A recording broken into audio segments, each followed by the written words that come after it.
think it would be great if y'all introduced Malcolm. Oh, I'm doing now. Malcolm Jones is a horrible individual who is an Eagles fan, and all Eagles fans suck, okay? I'm Lathaniel Kirts, and I'm a practitioner in residence for the University of Virginia's Repair Lab. A good person, a good father, and a great community member. He makes poor choices in the football team. Okay. My name is Malcolm Jones. I work with the UVA Repair Lab. Everything in school, we were right next to each other. Math class, English class. That was 1993. He was losing teeth on both sides, so when he smiled, all you saw was the two front teeth, like a little bunny rabbit. So we would always play on the playground. It was me, him, and a little boy named Andy. We would always act like we were Sonic, Knuckles, and Tails from the animated series. Neither one of us was as fast as Andy, so we always had to let him be Sonic. Andy had asthma. He was a military brat, just like me and Malcolm were. I believe Andy was born in Hawaii, and he said the air was so much better there. But then once he moved to Virginia, it was really bad. And he said he used to be able to run all day and run on the sand and have a good time, and never really get tired. But when he got here, he said he used to have asthma attacks and he used to have an inhaler. So he used to miss days from school. I remember for his asthma just not being there. Malcolm and Lathaniel grew up in Norfolk, Virginia, in a predominantly black neighborhood near a coal terminal where coal is dumped from train cars onto boats. Here, coal export is a 24/7 operation that produces clouds of coal dust. Wind blows the dust into homes, cars, and gardens. People breathe it in.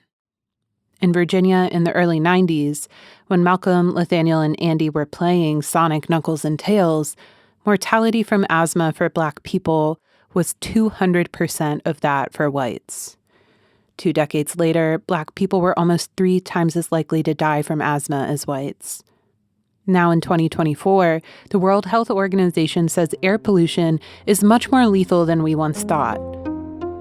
Globally, air pollution is the leading environmental risk factor for disease. But this wasn't on Lathaniel's mind when he was a kid growing up in Norfolk in the 90s, when air pollution was something he could touch. You can see a kind of a film of, dirt, which I could assume now was probably coal dust. I just thought it was just dirtier at the time, but kind of thinking more about it, it was probably more coal dust at that moment. Lathaniel and Malcolm grew up in Norfolk, one of 7 cities in the Hampton Roads region. Newport News is another Hampton Roads city, and they have the same problem in their southeast community, which is right next to another coal terminal. Here in 2011, Southeast Newport News had an emergency room rate for asthma attacks double that of the rest of the city. That survey showed almost half of residents saying the cause of their asthma was coal dust. Since then, the value of coal export in the U.S. plummeted, hit record lows around 2016, then rose again.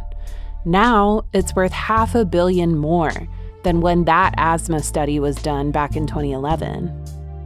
But all that profit doesn't come without a cost. The industry takes a heavy toll on people's health and well-being, as well as the environment. For a long time, it was seen as okay for Black people to bear the brunt of these costs. This disparity has a name. It's environmental racism. This series seeks to understand how coal dust pollution affects 2 Black communities in Hampton Roads, and how those communities continue to fight against environmental racism. Whose responsibility is it to clean up the coal dust? What are residents asking for? And what must they do to prove that their problems are real and worthy of repair? Welcome to Crosswinds. I'm Adrienne Wood. I'm a white trans sound artist and producer for the Repair Lab at the University of Virginia. This show comes out of a question from Malcolm Jones and Lathaniel Kirts. How can coal dust be reduced in Hampton Roads to achieve environmental justice? We breathe the same air, and I think more people came to that realization in the area when there was a forest fire in Canada, and then the smoke made its way all the way down here to Virginia. People had the understanding then. The same thing is happening right now with the coal dust in Norfolk Southern. The same thing is happening with the coal dust at CSX. Lathaniel just named 2 rail companies, Norfolk Southern and CSX, that transport coal to the terminals in Hampton Roads. Legally, each terminal is allowed to emit up to 150 tons of coal dust into the air every year. That's the equivalent of an adult blue whale's worth of dust released into the air every year. A lot of people in Hampton Roads know that the coal dust is a problem, but that community knowledge hasn't yet led to a long-term, viable solution. What will it take for these communities to have access to clean, healthy air? It seems like common sense that respiratory health problems in these neighborhoods are related to the coal dust. Coal dust can contain mercury, lead, arsenic, cadmium, and silica. These are known to cause cancer, fetal defects, and neurological damage, even at very low doses. There is no safe level of exposure. Though the mechanics of each terminal are a little different, both of them end up dumping out freight cars full of coal, either onto boats or big piles where it gets stored. Every time a coal car is unloaded, it sends a plume of dust into the air that can be carried by wind through windows and into homes in the neighborhood. When the coal dust lands somewhere, the heavy metals it contains accumulate. They build up in soil and in water, as well as on surfaces like playgrounds, plants, and porches. None of this is new. The coal terminals date back to 1865. For a long time, they brought money and jobs to the neighborhoods that surround them, and the dust was a trade-off that came with the industry. Now that these terminals employ fewer locals, the question lingers. Who gets to decide the threshold of that trade-off when the residents are bearing the brunt of the cost? To understand this question, we have to understand who is responsible legally for regulating the coal terminals. So, what is DEQ and what do we do? DEQ, or Department of Environmental Quality, is a state agency that protects the environment and in turn... That's Grace Holmes, Environmental Justice Coordinator with the Department of Environmental Quality, the DEQ. Grace is introducing the DEQ at a community meeting in Lamberts Point, Norfolk in 2022. Also required to do a lot under federal programs such as the Clean Water Act, the Clean Air Act, which was passed in the 70s. The DEQ makes sure industries like coal terminals are in compliance with standards set by the Clean Air Act. Department of Environmental Quality was established in the 90s, which is almost 20 years later than a lot of other surrounding states would. This is Dr. Kim Fields, an environmental policy expert at the University of Virginia and an assistant professor in African American studies. So it had a late start. It has meant that most of its environmental regulatory management has been not as strong. So they just don't do a good job in general of getting things cleaned up or managed properly. Before the DEQ, there were individual boards for different parts of environmental management. They all had different cultures and missions, so it was a chaotic transition to consolidate them into what is now the DEQ. It streamlined it, but it did so in a way that was not really effective for the outcomes of like protection, environmental protection. So they cut a lot of positions. It also made it so that they just did not have enough people to do the kinds of things that a robust environmental regulatory agency would need to be able to do. Things like monitoring, enforcement, or remediation. These things are essential for environmental justice to happen. One example of this is landfills. Less monitoring and enforcement led to fewer inspections of landfills. The state legislature did an audit in 1995 that showed that the landfills that got skipped were in minority neighborhoods. No inspections meant that landfill juice leaked into groundwater undetected. No enforcement meant that that problem went unaddressed for years. These unmonitored landfills were disproportionately located near Black neighborhoods, leaking into drinking water and soil, making people sick. The audit that reported this was specific to landfills, but it came out together with a general audit of the DEQ. These audits painted a portrait of the new agency. Everything was dysfunctional. It was a pretty damning, report. It said that morale was really low, that it lacked a cohesive vision, that it didn't have the capacity in terms of workforce or expertise to do the things that it was mandated to do. The 1995 audit of the DEQ was tough. It showed that half of DEQ employees disagreed that the DEQ maintained environmental quality. Only a third agreed that it did. That's maintain, not even improve. While these reports didn't show explicit evidence of intentional racial discrimination, they did show negative environmental outcomes for communities of color. There was this kind of indirect definition of environmental injustice as being overt, kind of intentional discrimination based on race. In 1995, this was the de facto definition of environmental racism in Virginia: intentional racial discrimination. If community activists couldn't prove that intentional race-based discrimination guided government behaviors, then there was no requirement for the state to step in and try to fix things in the environment. That really makes it difficult to move for remedy. For environmental justice activists, it really put a damper on their ability to press for changes that would have to come from state government. What did all of this mean for Malcolm, Lathaniel, and Andy? Well, when all the DEQ consolidations were going on in the 90s, these three kids were running around on a playground in Hampton Roads, the region of Virginia that has both the highest concentration of Black residents in the state and the biggest coal export operation in the country.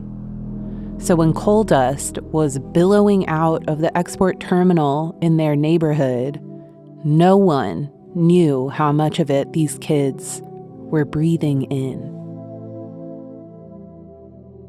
There is a reason why the coal terminals in Hampton Roads are surrounded by Black neighborhoods. Let's look at Newport News first. The first slaves were brought here on the White Lion. This is Michael Mines, Pastor Mike.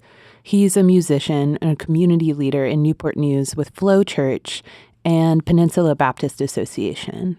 Southeast Newport News is one of the oldest African-American waterfront communities in the country.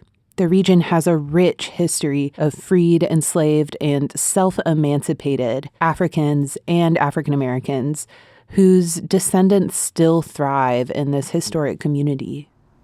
When Virginia seceded from the Union, Fort Monroe became Union-held territory.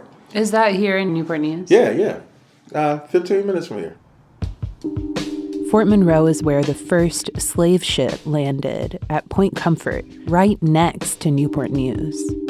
Early on in the Civil War, Fort Monroe was seized by the Union. And so slaves began to come to Fort Monroe seeking asylum. Around this time, the Union made a decree that if enslaved people came to Union-held territory, they wouldn't be returned to their Confederate owners. Instead, they would become, quote-unquote, contraband, a gray area between free and unfree, but a definite improvement from being enslaved.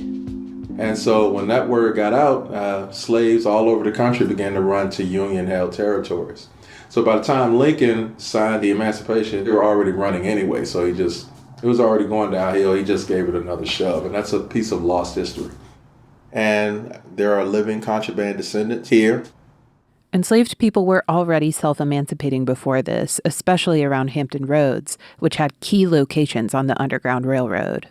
For both the first slaves to arrive here and then the thread to be pulled that unraveled slavery to both be on the same beach. Newport News is on a spit of land surrounded by deep water that makes it a natural port. It's why the ships carrying enslaved people docked in this area in 1619. The deep water is also why coal was shipped out of here in the 1870s. In that era, post-Reconstruction, thousands of African Americans fled racial terror across the South. In Newport News, they found jobs exporting coal and building ships. Those industries made it one of the biggest cities in the region.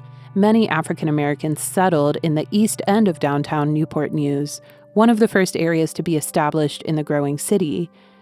East End, also known as the Southeast Community, is still right next to the coal terminal. Newport News continued to grow in a pattern that's now familiar across America. Processes like redlining and white flight codified racial segregation. As of the 2020 census, the Southeast community is 81% African American. On the other side of the Elizabeth River, from Newport News, Lambert's Point, Norfolk has its own history of coal export. My name is Carl Poole. Let's see, family's from Norfolk. I see this every single day. I see it where I work at. I watch these trains go back and forth. I can see the black clouds going up. Carl works in Lambert's Point, which is next to the coal terminal in Norfolk. Although the coal dust has always seemed like a given, Carl believes things can change. He works as an advocate with New Virginia Majority, a group focused on racial and economic justice. I can do something. Even if it's not going to work, even if nobody else thinks it's going to do anything. Carl knows the history of Lambert's Point well from working in the neighborhood. Lambert's Point, from its origins, is kind of a working class neighborhood. The neighborhood grew up, built in and around Norfolk Southern's coal distribution. Coal started getting shipped out of Lambert's Point in 1910. At that time, the neighborhood was mostly white dock workers at the coal pier. That's how labor got there. It was originally built to house folks working for the railroad, working for Norfolk Southern. They've been moving coal in one form or another in that area for well over 100 years. By the 1930s, the coal terminal employed more machines and fewer humans. By the time the neighborhood got redlined in 1940, many of the white former employees had already moved out. That's actually part of why it was redlined. That and the exposure to the dirty industry of coal export. In later decades, more white families left and more black families moved in, but the coal dust stayed. Even though Norfolk and Newport News have slightly different stories of how they ended up with giant coal terminals, the end effect is similar. Coal dust pollution seeps into the air, soil, and water of black neighborhoods. Even as we've raised our standards for clean air over the past few decades nationwide, the contamination continues in Norfolk. They've been there longer than the neighborhood. There's not a lot of political will to tell Norfolk Southern what to do. Meanwhile, the neighborhood in a lot of different ways feels ignored, disregarded, and Norfolk Southern doesn't feel like, there's a threat from the neighborhood as far as how they do business. And when it comes to air quality, how they address it, they will say, there's not a problem. We've tested things on our yard, so, where's the problem? When Carl says Norfolk Southern tested things, he's referring to tests that Norfolk Southern either did in-house or paid a third party to do. Since 1994, the state government has required Norfolk Southern to publish the results of these air quality tests in an annual report to the Joint Subcommittee studying measures to reduce emissions from coal-carrying railroad cars. Malcolm is reading from the 2020 report. The Lamberts Point Community Monitoring Program monitors airborne particulates in the area surrounding the Lamberts Point coal. Malcolm, Lathaniel, and I are looking at the archive of air quality reports from Norfolk Southern. They've been monitoring privately for like 20 plus years. So would that mean they already have the data on the impact that the coal dust is having? I think we don't know because they don't release other data. Since 1996, all of the information in these reports about coal dust emissions was self-reported by Norfolk Southern, the emitter. Self-reporting yourself and writing a letter is completely the same to me as me reporting myself for a speeding ticket every year. I'm going to always go with the under. And I'm never going to say, hey, I was recklessly driving. It's never going to happen. And then you're strategically showing that the number is going down. But are you really changing anything? Did you actually do any interventions to impact it? But there's no graphs. There's nothing showing us averages over the last 5 years, over the last 10 years. There's nothing showing us the baselines of where you originally started with your reports to now. So how are the numbers going down without any interventions? The reports show what Norfolk Southern needs them to show, which is that they are following the rules and reporting air particulates that come when they dump billions of dollars of coal from rail cars onto barges.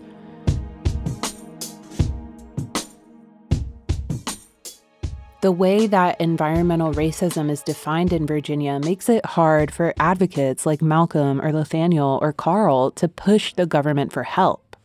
Legally, to prove that it's environmental racism, they'd have to have records showing the coal terminals explicitly acknowledging decisions to pollute these neighborhoods because they are Black neighborhoods. And those records don't exist right now. But the pollution is visible. It's tangible, and it has been for a long time. It's clear how personal this fight is to Malcolm and Lathaniel. They grew up watching their friend struggle to breathe. Andy was no longer the neighborhood's Sonic. Malcolm's younger sister wheezed when she went outside. When they drove me around Lamberts Point, the neighborhood near where they grew up in Norfolk, I saw how the problem was so close to home. I'll sit in the back. Oh, you're good. You're good. I want to sit in the car seat. I want to get in the front because it's bad. Okay. It can't be that bad. Like the field where they played high school football games. That's our home field. Me and Malcolm actually used to play football for Moray High. Their home field still sits right next to Norfolk Southern's coal export terminal in Lamberts Point. If you look at the field from a bird's eye view, one corner is actually cut off by the train tracks. That's how close the football players are to trains that cart thousands of tons of coal to the port, leaving plumes of coal dust along the way. Though they grew up watching loved ones suffer from the health effects of coal dust, Malcolm and Lathaniel weren't necessarily aware of the cause. When they were kids, the dust was just there, like the highway or the train tracks. As they got older, they started to see how life could be different on the other side of those train tracks. Malcolm and Lathaniel were sensitive to inequities in their high school. They felt them walking the hallways. High school yearbook. Yes. Me. You look the exact same. It was like two worlds, the difficulty for high school for me. Were you in any clubs? Oh, yeah. So me and Malcolm led a club called Mac Scholars.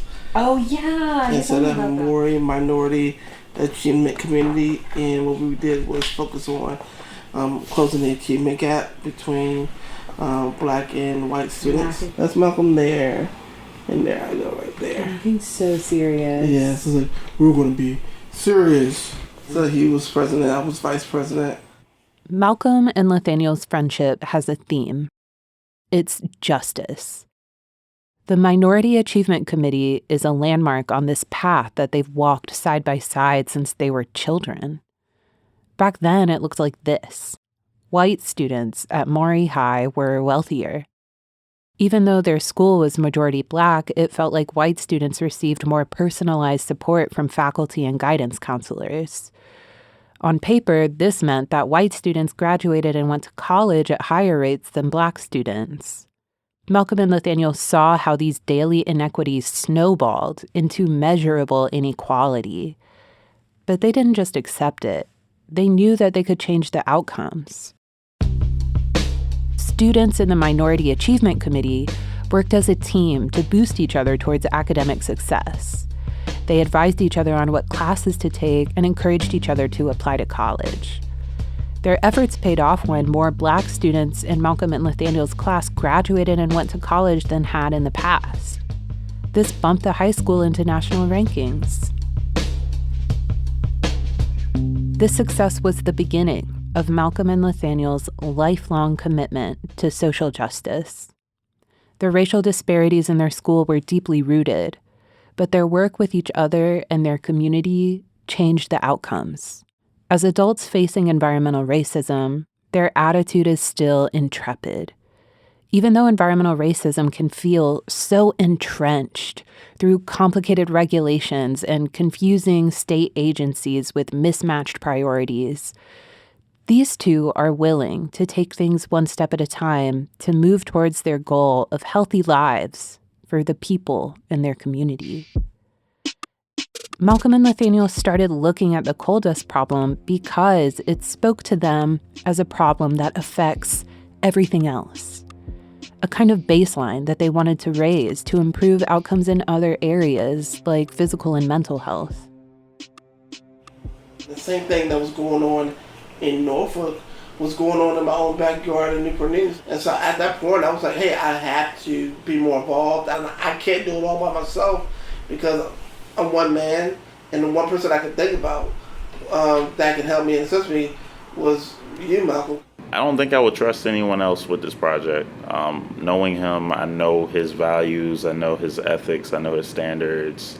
I know how hard he wants to fight for people to have the same things that he has.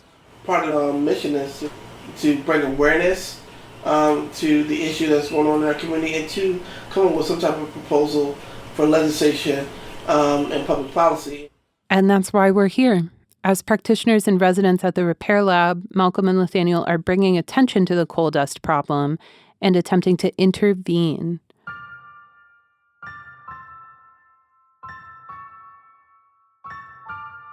If you look at Southeast Newport News from above, the rail cars carrying coal look like Legos. Train track, train track, train track, train track, train track, train track, train, and coal dust, and mountains of it. But this neighborhood isn't a model set, it's real. So it's constantly changing. In our next episode, we look at how those changes feel for residents and what they might mean for the coal. I do think when these places being built come up and they move some white folks down there, it's gonna be some changes made down there. I don't think they understand the severity. You're going to be affected. Your plants will be dusty, your house will be dusty, and most importantly to me, your health will be affected by it. Next time on Crosswinds. Crosswinds is written, produced, mixed and mastered by me, Adrienne Wood, editing by Oluwakemi Aladesui of Rough Cut Collective, scoring by Torin Perquette and me. Thanks to the Repair Lab, funded by the Karsh Institute of Democracy at the University of Virginia. Transcripts for this and all episodes can be found at coaldustkills.com. Follow the Repair Lab on X at the Repair Lab or on Instagram at Coal Dust Kills, or you can join our Facebook group, Coal Dust Kills.